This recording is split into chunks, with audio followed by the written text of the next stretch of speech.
Welcome to the Job Fair, where we give job seekers and employers the space to tell their own stories and bring our listeners along for the ride. We're your hosts, Doug and Shauna. Let's dive into it. Woohoo! Hey everyone. Hey Doug. Hey Shauna. Hey everyone. Welcome to episode 1 of the Job Fair. Episode 1, Doug, we're in 2024, and I call that out because when we started the idea of this podcast, the Job Fair, it was mid-2023. Yeah, mid-ish 2023, but I get you. Yeah, I don't know about you, but 2024 has been an action-packed year straight out of the gate. I don't know if it's the election year vibe or what's going on. I know, it's wild. And 2023 felt like a hard year around the world and definitely in the tech job market. For our first episode, let's explore the topic of layoffs and AI. But before we jump in, let's give a quick shout out to what we're calling our intro episode, aka episode 0. If you haven't already, definitely check it out. It's up on our website, anywhere podcasts are available. Shauna and I just really take some time to give you some backstory on our career journey, our friendship, and the origins of the show. Yes, check it out. Yeah. Also, I think this is a really good time for us to introduce our new segment that we're calling Agree to Disagree. Shauna, you want to present the idea? Yes, very excited about this. So we want to bring something new to each show, just something casual to loosen up the episode for us and for listeners by having a little bit of fun. As always, these are our own viewpoints and opinions and don't in any way stand as facts or viewpoints of other people. So how this will go, it's super simple. Doug and I will ask each other 2 questions each for a total of 4. We will each answer the question on a scale of strongly agree, disagree, or strongly disagree, along with just a quick explanation why. Topics can range from anything from pop culture to business, newsworthy topics. Sometimes we'll agree, and sometimes we'll agree to disagree. But either way, we'll have a little bit of fun, and you can expect to hear this fun little segment before we dive into more deeper topics of every show. So now that that's done, let's play Agree to Disagree. All right. The Stanley Cup hype is warranted. Oh, Stanley Cups. I disagree. I don't want to say I'm strongly disagreeing here, but I don't understand this hype. I don't get it. It's like a $50, $60 same mug, that gigantic mug, and it's the same color. People are lining their houses shelved with this mug, and there's nothing different about it. I don't understand it. I don't get this one at all. Disagree. Okay, so you're in hater mode. You have a huge problem with letting these buzzy, trendy consumer goods have their day in the sun. I am going to agree with my statement. I think that company's been around for something like 50 to 60 years. Mm-hmm. They've just been the Stanley Cup until people started paying thousands of dollars and going to jail for them. And now they're having their time to shine. And I'm happy for the owners. You know, they played the long game and they having their viral moment. So agree. Oh my God, your New York apartment. I expect to see a wall lined with these Stanley Cups. But anyways, I will move us forward. The next one is social media helps more than it hurts. I disagree. Sadly. I mean, I think that it's undeniable. We're seeing a lot of regulation and just a lot of scrutiny of these big social media companies and the effects it has on children and youth. Unfortunately, this is a harsh reality that I agree with. Yeah, I hear that. And I feel like it's wonky for me because I'm on the disagree and agree side as well. I know I have to pick a side, but I feel like without that regulation, the content management that we were just talking about, I think about the positive side as well, the connections that it brings, the fun entertainment. There's a lot of even areas of like funding, people who need support, people who are trying to raise money for things. So yeah, I'm going to bypass this one I'll say that I agree slightly. Yeah. And that's fine. Yeah. It's good to be decisive. All right. The future of live sports will be on streaming. Oh, that's a good one. I think if you would have asked me 2 months ago, I would have said that I disagree. However, I had no way to watch the Super Bowl. I don't have linear TV anymore. And if it wasn't for Paramount Plus, I would not have been able to watch the Super Bowl. So I'm going to say I agree. The future of live sports will be on streaming. I agree, but I disagree that you wouldn't have watched the Super Bowl if you didn't have Paramount Plus. You would have downloaded the app and paid right then and there to make No, sure you saw those no, no. commercials. I am not that football. I am not that football fan. I mean, I will say there was a Swifty moment in there, probably why I tuned in. Yes, that's me. But seriously, we've seen viewership records being broken for an NFL playoff game on Peacock. I read, yeah, I think that this is undeniable. We're seeing so many deals being cut with the league and different streaming services. 100% agree. Future is in streaming. Wow, we agree on one. Yay. All right, the last one. A little more fun, but the Illuminati is real. Ooh. Yeah, agree. I think that the big the moguls and the people with the biggest platforms Yeah, in entertainment, I think that just doesn't happen by hard work and I following their agree. dreams. Yeah, I agree. Oh, awesome. wow. Hey, 2 out of 4. We're there. We got there. That was a fun first agree to disagree. I look forward to doing those on future episodes as well. Maybe now it's time for us to dive into that topic of the episode, which I know we discussed already, which is layoffs and AI. Layoffs and AI. All right. Well, this is perfect because we recently saw in the headlines Amazon, Google, and Cisco all announced cuts recently, with 38% of business leaders saying that layoffs are likely to continue throughout 2024. I feel like, normally job cuts tend to spike at the beginning of the year. And while I thought we were just seeing a lot of these layoffs trickling in from 2023, that doesn't seem to be the case. And I think someone I follow on LinkedIn in recruiting said there's been over 190 tech companies who have announced 50,000 people laid off so far just in 2024.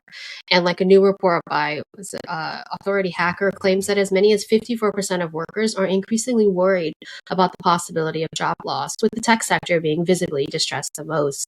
And before reading that, I was hopeful that tech layoffs could possibly be cooling off, but now I just don't know. Yeah, I agree. There's some serious disruption happening, undoubtedly.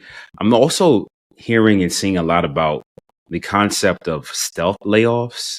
If you, Yeah, stealth layoffs, like not great either. I'm curious, Doug, do you think that laid off tech workers from 2023 have rebounded in any way yet?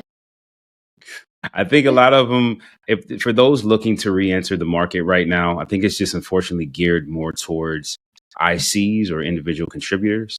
I think that these companies want to make sure that they're getting the most out of you that's quantifiable.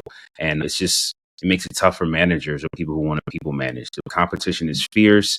A lot of those middle management roles are being squeezed or eliminated. That's a great point. And also, how do we feel about layoffs in conjunction with the rise of AI? So, for example, Duolingo hinted at layoffs due to ChatGPT's help to create more language learning content. Yeah, it seems like they are going to be linked, unfortunately. I did come across a Pew Research study on this topic. Certain groups of workers actually have higher levels of exposure to AI related employment impacts. It's a few stats that I saw. Those with more education, workers with a bachelor's degree or more, are more than twice as likely than those with a high school diploma to see exposure and impact. Women, a greater share of women, 21%, than men at 17%, are likely to see the most exposure to AI. Wonder what's behind that. I think it's because the different types of jobs that men and women tend to hold. And then Asians and whites. Asians, 24%, and whites, 20%. Workers are more exposed than Black and Hispanic workers at 15 and 13%, respectively. And then, last but not least, this is not a surprise, higher wage workers. That makes sense to me. Trim the fat, or the fat is more likely to get trimmed the higher, the more you make. Shauna, what are your Yeah. thoughts on this? I know those stats on the women and Asian workers are very interesting Yeah. and probably hit home for you quite a bit. Yeah, I mean, obviously highly concerning, frustrating as well as as if women don't already have enough call outs against them, right? But obviously something that I think both of us will be tracking because Doug, you're not immune to this either, right? Yes, I'm a woman, I'm Asian, I'm female tech, but you're also Black, tech salary. Yeah. Yeah. What about your thoughts here Yeah, too? yeah. I'm trying to just really stay updated on what the trends are. That's why I'm keeping my ear too close to these types of studies. But the best you can do is just try to excel in what you do, be the best at what you do. On the other hand, I was reading an article from Forbes recently, which talked about the industries that have the most and least amount of exposure or change from AI in the industry.